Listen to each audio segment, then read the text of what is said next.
Student समझने की कोशिश करते हैं कि फंडामेंटल थ्योरम ऑफ अर्थमेटिक क्या होती है। इस फंडामेंटल थ्योरम ऑफ अर्थमेटिक में दो वर्ड एप्लीकेबल हो रहे हैं।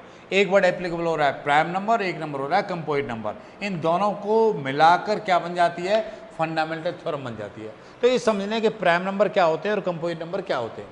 प्राइम नंबर स्टूडेंट वो नंबर होते हैं जिनका केवल एक ही फैक्टर होता है, जो केवल अपने ही से डिवाइड होते हैं और किसी नंबर से डिवाइड नहीं होते, वन को छोड़कर। ध्यान रखें, वन प्राइम नंबर नहीं है। पहला प्राइम नंबर क्या है, 2। दूसरा प्राइम नंबर क्या है, 3, 5, 6 प्राइम नंबर नहीं है। 7 प्राइम नंबर है, 9 प्राइम नंबर नहीं है। जिस नंबर के केवल एक ही फैक्टर हो रहा है वो क्या माना जाएगा, प्राइम नंबर माना जाएगा। और जिसके एक से ज़्यादा फैक्टर हो रहे हैं ना, वो क्या होते हैं, कंपोजिट नंबर होते हैं। बात समझ आ गई। जैसे 6 के फैक्टर करेंगे तो क्या हो जाएगा, 2 और 3 आ जाएगा ना। तो 6 कैसा नंबर है, कंपोजिट नंबर है। अब ये फंडामेंटल थ्योरम क्या है, ये फंडामेंटल थ्योरम कुछ नहीं है। फंडामेंटल थ्योरम ये है कि सब एक कंपोजिट नंबर को आप प्राइम फैक्टर के फॉर्मेट में लिख सकते हो। और जो फैक्टर लिखे जाएंगे, जो प्राइम फैक्टर लिखे जाएंगे, वो यूनिक होंगे, वो डिफरेंट नहीं होंगे कि एक बार नंबर के फैक्टर करें तो वो अलग आ जाए और दोबारा करें तो और नंबर आ जाए। केवल एक कंपोजिट नंबर के एक फैक्टर करेंगे तो वो यूनिक आएंगे।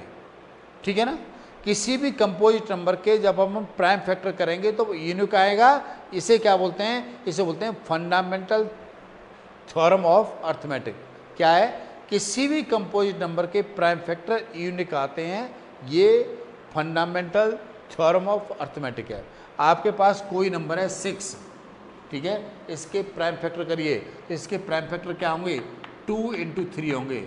इसमें 1 लिखने की जरूरत नहीं है, ध्यान रखें। इसके प्राइम फैक्टर क्या होंगे, 2 × 3, ठीक है ना। और इसके 6 के प्राइम फैक्टर 2 × 3 होंगे। वो अलग बात है कि आप इसे 3 × 2 लिख दो, इसके ऑर्डर पर कोई फर्क नहीं पड़ेगा, ऑर्डर का कोई फर्क नहीं पड़ेगा, लेकिन ये यूनिक होंगे। किसी कंपोजिट नंबर के प्राइम फैक्टर्स यूनिक होते हैं। इसे क्या बोलते हैं, इसे फंडामेंटल थ्योरम ऑफ अर्थमेटिक बोलते हैं। ठीक है, बात समझ आ गई।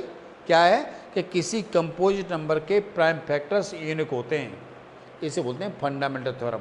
और इसका यूज़ क्या होता है पता है, इसे एलसीएम में निकाल सकते हैं, एचसीएफ भी निकाल सकते हैं। ठीक है, हमने आपको बताया था कि इसके फैक्टर करें तो प्राइम फैक्टर से आ गए।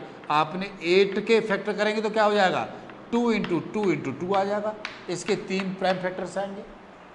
अब आपसे कहे कि इसका एचसीएफ निकालिए तो एचसीएफ क्या हो जाता है, एचसीएफ हो जाता है, जो दोनों में कॉमन है वो क्या आ जाता है, एचसीएफ आ जाता है ना। और एलसीएम क्या आता है स्टूडेंट, इसका जो एलसीएम आता है वो ये होता है कि जो कॉमन वाला है वो तो लिखा ही जाएगा, बाकी बचे और कुछ लिखे जाएंगे। तो ये 3 भी लिखा जाएगा, साथ में 2 भी लिखा जाएगा, और साथ में ये 2 भी लिखा जाएगा। ठीक है, बात समझ आ गई।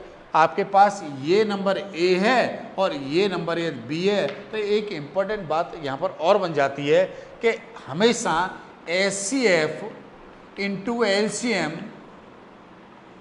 का मल्टीप्लिकेशन हमेशा इन दो नंबर के क्या होता है, बराबर आता है। दो नंबरों का मल्टीप्लिकेशन के इक्वल आता है।